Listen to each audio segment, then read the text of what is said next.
Olá, pessoal, sejam bem-vindos a mais um bate-papo aqui na área de educação. Eu sou a professora Estela Rocha, coordeno os cursos da área de educação. Estou aqui com meu querido professor Tiago Bazzi, é isso? E Tiago, ele é lá do campo, ele é da área jurídica, mas ele vem vindo aqui para a área de educação, sabe? A gente vem fazendo uma partilha dele, eu e a professora Núbia, e o Tiago tem contribuído muito para que a gente consiga pensar em políticas sociais. Eu acho que esse é um tema mais geral, né?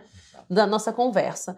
E hoje, Tiago, eu te convidei para a gente conversar um pouquinho sobre um dos temas que eu acho que é importante, tem como tema central as práticas educativas para enfrentamento de discriminações. Exatamente. Eu sei que você precisa perpassar por outros conceitos para a gente falar sobre isso. Então, ó, a palavra é sua, meu querido. Muito obrigado pelo convite, professor Estela. Eu fico muito feliz de fazer parte desse time da Faculdade GRAM, poder contribuir aí com a formação de vocês.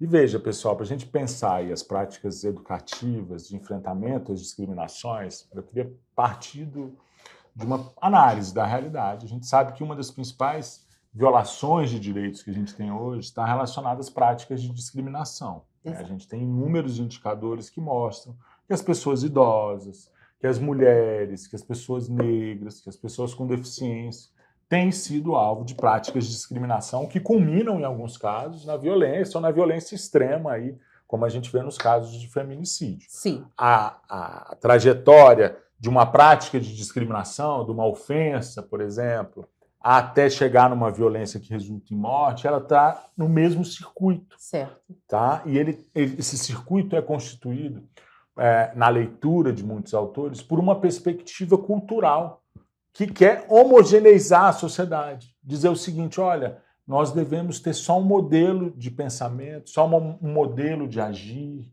Essas convenções que limitam as formas de pensar e de agir dos diferentes segmentos que existem dentro da nossa sociedade acabam por fomentar práticas de discriminação. É nesse sentido que eu quero trazer aqui para essa conversa o conceito de relativismo cultural como uma referência importante para a gente pensar a formação de profissionais e políticas públicas que se dirijam ao enfrentamento das práticas de discriminação. Vamos dar uma olhadinha aí no conceito de relativismo cultural, pessoal. Olha só, o relativismo cultural é um conceito antropológico, ok? Que diz respeito à análise e compreensão de uma cultura, com suas práticas, valores, normas e costumes, a partir de perspectivas que não coloquem esses sistemas em um conjunto interpretativo, universalista e totalizante. Ou seja, a compreensão do relativismo cultural, ele passa aí por um movimento de suspensão das nossas perspectivas culturais. Ou seja, o relativismo cultural nos ajuda a suspender os julgamentos culturais e éticos a fim de reconhecer e compreender as culturas sobre a sua própria perspectiva.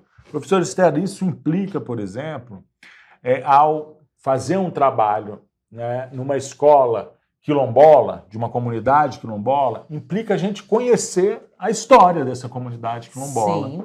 Implica a gente conhecer os ritos, implica a gente conhecer a forma de comunicação, de produção cultural dessa comunidade quilombola, ou seja, é um exercício de imersão. O antropólogo ele usa uma ferramenta que se chama a observação participante.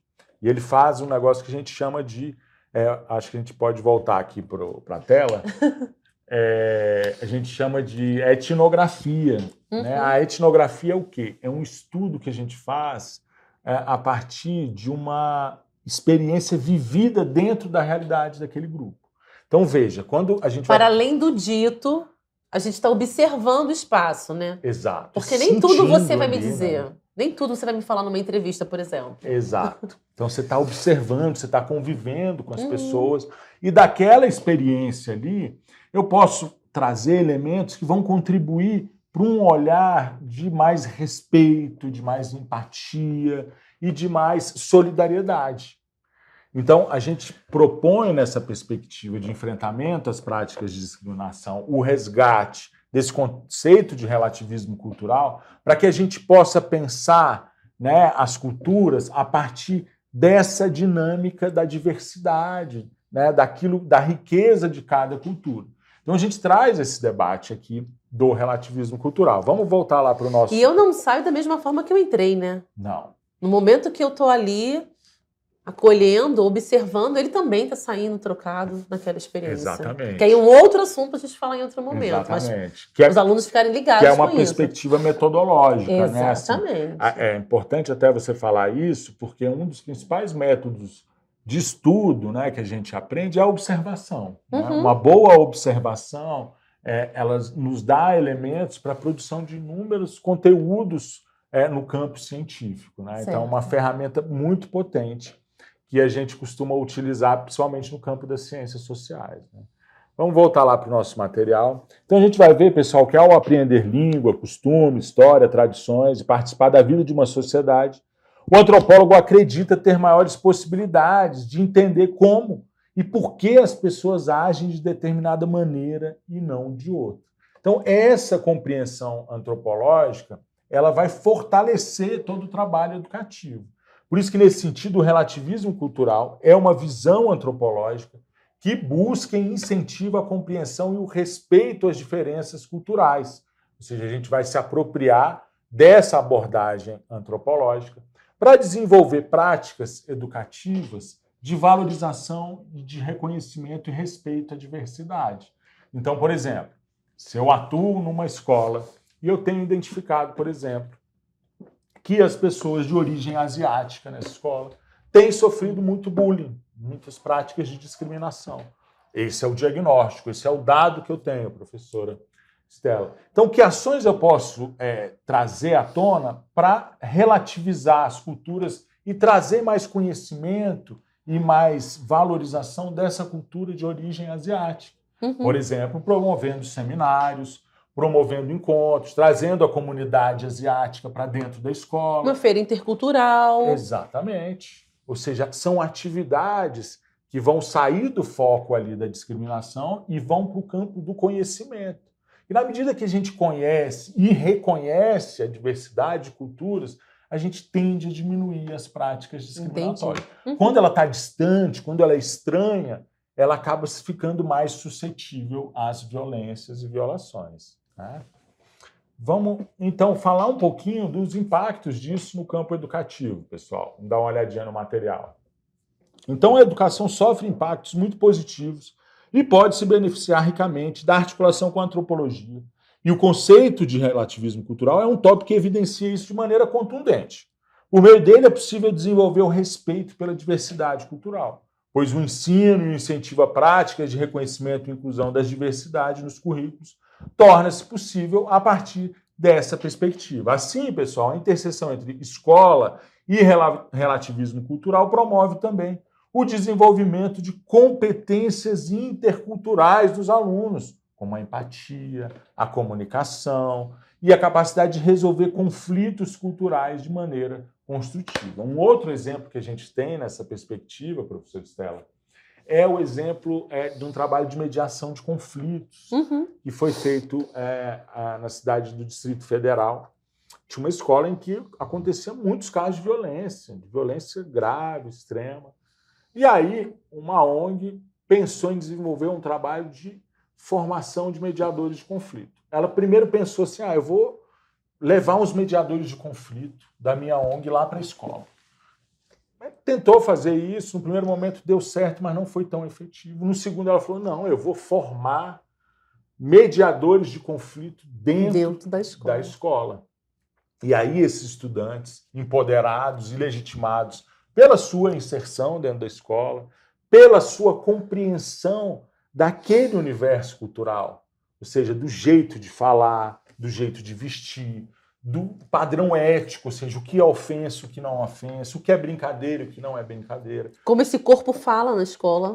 Exato. Essa compreensão de quem está lá de dentro. Isso. E aí, a partir dessa leitura, o projeto foi muito mais eficaz, porque é uma leitura que compreende essa perspectiva do relativismo cultural. Ou seja, eu não pego um projeto social e uma solução pronta de uma realidade e emplaco ela ali. Eu vou construir de forma dialógica com essa realidade. É isso que a noção do relativismo cultural quer trazer para as políticas públicas. essa capacidade de a gente dialogar e valorizar o saber e a origem cultural de cada espaço. E é interessante que você está falando disso, que eu lembrei de duas questões que eu vivenciei o ano passado na escola. Uma é de um estudante que estava um tanto desconectado da turma, né? E tinha um outro que as pessoas queriam desconectá-lo, mas ele não se permitiu se desconectar. Eu sou dessa turma e estou aqui.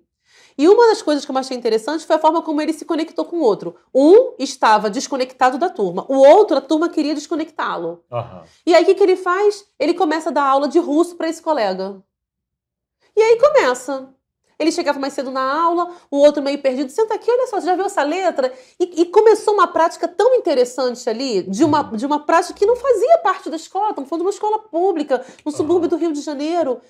E foi bastante interessante que no momento que ele tinha que dar uma aula, né? É uma escola de formação de professores, tinha que dar uma regência, eu tinha que fazer essa valorização. E ele, porque o tema que eu escolhi você não vai deixar, mas você nem falou ainda. Eu queria dar aula de russo para as crianças, então vamos.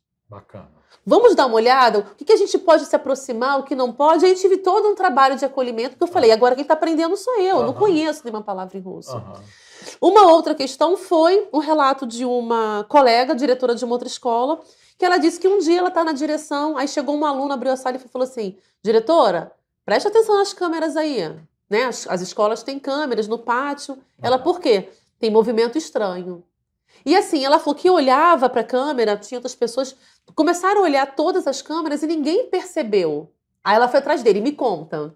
Ela, olha, aí alguém contou, fulano da turma tal e ciclano da turma tal estão se estranhando, vão se pegar hoje na escola. Então, ou seja, não havia uma situação de mediação de conflitos, mas aquele aluno levou uma informação importante. De uma compreensão que ele tem daquele ethos cultural. Exatamente.